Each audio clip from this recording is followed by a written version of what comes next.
In front of me is Blackshark Pad SE, and today I would like to show you how you can open apps in split screen view.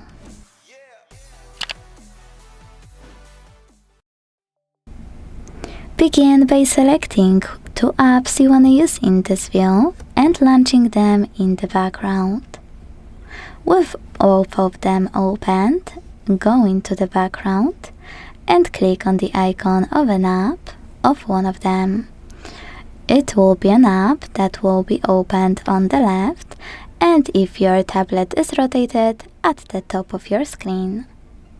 So tap on the icon of it, select split screen from the pop-up and tap on a second app to use both in split screen view.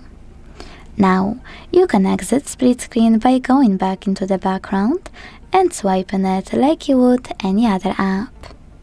But you can also use this line, this one in the middle of them. Using it, you can resize your apps, or by holding it and dragging it all the way to the right or to the left, you can close one app and then close the second one. Thanks so much for watching. If you enjoyed this video, leave a like, comment and subscribe. Bye!